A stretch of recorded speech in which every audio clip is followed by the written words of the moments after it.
नाम्बाराव जाहैबाय काबुल बसुमतारी ना मोजां माथाय काबुल होनो आरोखि बे सुब्रास बिदानिनि फिसाला जोंनिनो न' खाथिनिखा ओमफ्राय बेनि गेजेराव सुब्रासा गावनो आंखौ फंनै फंथाम सौदों ओमफ्राय बेनि उनावहाय दैदेननाया बुफैदों ओमफ्राय फाखन होननायबो बुदों दा बेहाय बिरबल होननायबो फैदों बिरबल फाखन दैदेन राजा बसुमतारी ओमफ्राय बेनिफ्राय नैबे काबुल बिथांमोना आङो सातजन आठजनखौ आं स्पष्ट सिनायो ओमफ्राय दुखु मोननानै बिसोरो टिम बानायदों आरोखि आं खोनानो मोन्दों बिथांमोना टिम बानायदों 10,000 खरि होनानै बे बुग्राफोर मानसिबो लाबोदों नामा बेखिनिखौ आं माने खोनानो मोन्दों आरोखि दहायसिमाव बे जिनिसखौ स्पष्ट होदों नंमारगौ नंमारा बे माने माधव छेत्री मावनाय आरो सुब्रास मावनाय खामानिखौ आङो भिडिअ आकारै आङो ससियेल मिडियायाव होनाय जादोंमोन आरोखि खिन्थु खुलुमबाय बयनिबोसिम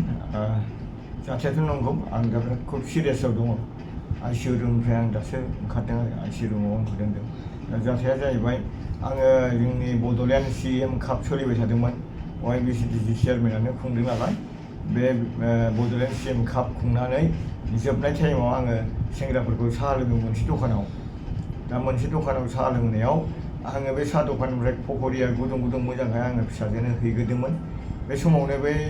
जायनाखि BPFनिफ्राय फैगोदान UPPआव हाबफैनाय थिखादारफोर बिथांमोना आंखौ लामायाव जनानै दंखायोमोन आंथ' मिथियाखैमोन आं जेला पकरिखौ फिसाजोनो होनानै फैयो अब्लानो बिसोर आंखौ दाम एटाक खालामनानै आंखौ होदों आरोखि दा बेखिनि ओमफ्राय दा बुबाय आंखौ बिराद गाज्रि इनजुर खालामबाय आं दा आइसिइउआव थाफैनानै दा एसे रिलिफ मोनबाय आं मैयानिफ्राय दा बाथ्राया जाहैबाय खारना जाहैबाय नोंथांमोन सोंनाय हिसाबै खारना एसे आगोल आङो माखासे बे खामानि दामानि गुरुबासा ओनसोलनि डेभेलपमेन्टनि खामानिनि सोमोन्दै आङो भिडिअ होदोंमोन दा भिडिअआवहाय आङो खामानि दुर्नितिनि खोथा बुङाखै जिखुनु खामानि लाबोदों जादों बेसेखिनि जादों बेखौ डिपार्टमेन्टआ नायबानो मोनगोन आरोखि खिन्थु बेवहाय खामानि मावनायाव सोर थिखादारफोर मावदों जेनेबा सुब्रास बसुमतारी आंनिनो बिबथै जायो ओमफ्राय माधव छेत्री बिथांमोना बे गुरुबासायाव जेसेबां खामानि जादों 12था 15थासो खामानि जादों बिथांमोना मावजोबदों बेखिनिखौ आङो ससियेल मिडियाजों आङो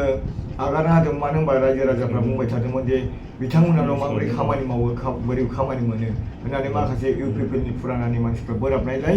आङो बे जिनिसखौ स्पष्ट होदों नंमारगौ नंमारा बे माने माधव छेत्री मावनाय आरो सुब्रास मावनाय खामानिखौ आङो भिडिअ आकारै आङो ससियेल मिडियायाव होनाय जादोंमोन आरोखि खिन्थु खामानिया नो दाउट खामानिया मोजां जादों खिन्थु बेसेबां एस्टिमेटआव बेसेबां मावनांगौ जों बेखौ मिथिया मावनाय पइन्टखौ आं खिथादों आरोखि सुब्रास मावनाय माधव मावनाय बेखिनिखौ खिथानायाव बिथांमोना जानो हागौ माने दुखु मोननानै बिसोरो टिम बानायदों आरोखि आं खोनानो मोन्दों बिथांमोना टिम बानायदों 10,000 खरि होनानै बे बुग्राफोर मानसिबो लाबोदों नामा बेखिनिखौ आं माने खोनानो मोन्दों आरोखि दहायसिमाव नोंथांखौ जे एटाक खालामफैबाय मोनायाव बेनि गेजेराव नोंथाङा सिनायो नामा सोरखौबा बिथांमोननिखौ आं सिनायजोबो 6 जनखौ मानसिफ्रा 15 जनसो फैदोंमोन आंनि लांगोनायाव आं बिथांमोनखौ जिरायनो थिनदोंमोन जिरायनो थिननायाव जोंनोखौ जिरायनो फैयाखै नोंखौ बुनोसो फैदों होननानै बिथांमोना दं होननानै आंखौ बुंदों बेवहाय 1 नाम्बाराव जाहैबाय काबुल बसुमतारी ना मोजां माथाय काबुल होनो आरोखि बे सुब्रास बिदानिनि फिसाला जोंनिनो न' खाथिनिखा ओमफ्राय बेनि गेजेराव सुब्रासा गावनो आंखौ फंनै फंथाम सौदों ओमफ्राय बेनि उनावहाय दैदेननाया बुफैदों ओमफ्राय फाखन होननायबो बुदों दा बेहाय बिरबल होननायबो फैदों बिरबल फाखन दैदेन राजा बसुमतारी ओमफ्राय बेनिफ्राय नैबे काबुल बिथांमोना आङो 7जन 8जनखौ आं स्पष्ट सिनायो ओमफ्राय नै मैया सिगाङाव बुंबाय सेन्ट्रेल लेभेलनिफ्राय सेंग्राफोर फाथायहरदों होननानै दा बै बुग्राफ्रा मानसिफोरनि सिगाङाव खिथाबाय जों माबा खालामफैदों होननानै स्पष्ट मोनथिनो मोन्दों आरोखि नोंथाङा जे दासिम UPPL पार्टिनि बा VCDCनि चेयारमेन मैया बेबायदि जाथाय जानानै थांनानै आइसिइउआव थानो गोनां जाबाय हरसे दासिम नोंथांनि हान्जानि बा UPPL पार्टिनिफ्राय सोरबा दैदेनगिरिफोरा खबर लाफैदों नामा दैदेनगिरिफ्राथ' खबरखौ लाफैनाय जायाखै खिन्थु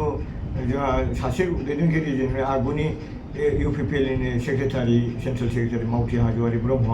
बिथाङा बहराव मैयानिफ्राय खबर लादों ओमफ्राय दिनैबो खबर लाफैदों आंखौ मिडिया थिडिया दाहोथ' र' जों रायलायगोन होननानै बुंदों आरोखि खिन्थु डिस्ट्रिक्ट माने UPPL ब्लक UPPL प्राइमारि UPPLआव आंनि सोमोन्दै जेबो रायलायाखै बेनि थाखायनो आं भिडिअ हगारदोंमोन आं सोंदोंमोन जे भिडिअ होनायाव माबा मोनसे गाज्रि मोनदोंब्ला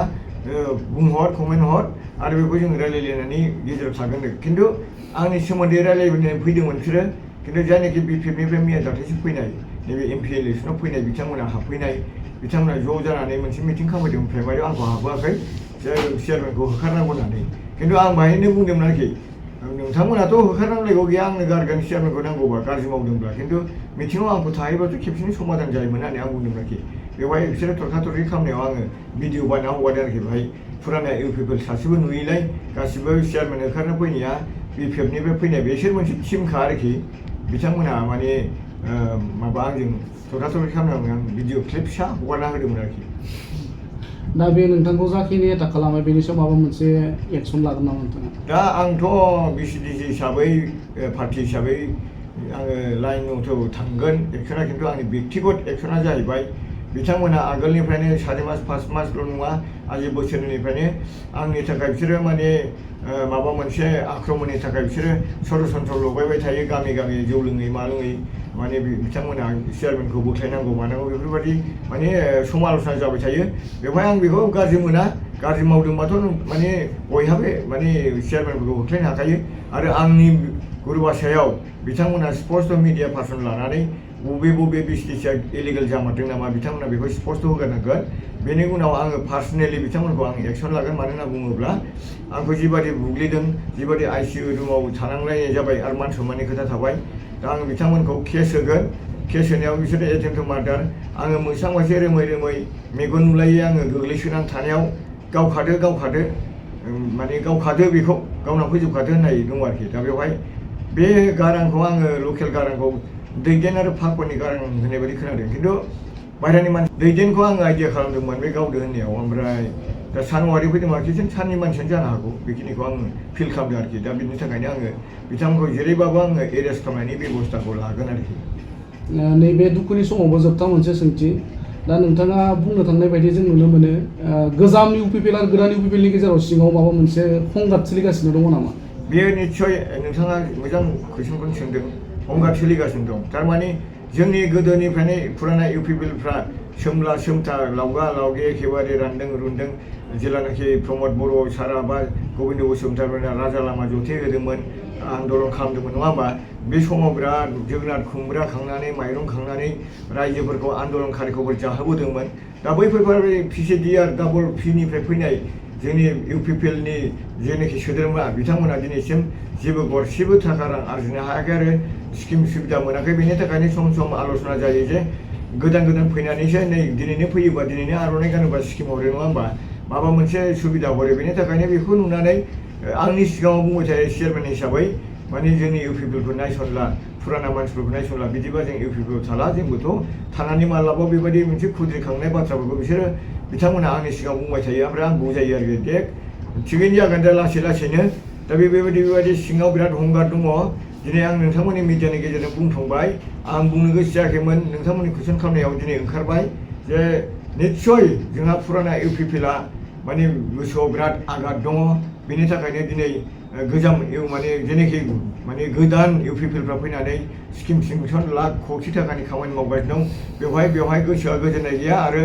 गावजों गाव हिंसा मेगन सालायनाय खुद्रिलायनाया बारा जाबोदों गामि बिथोरिया ओनसोलाव बेखिनिखौ आं नोंथांमोननि सिगाङाव स्पष्ट बुंबाय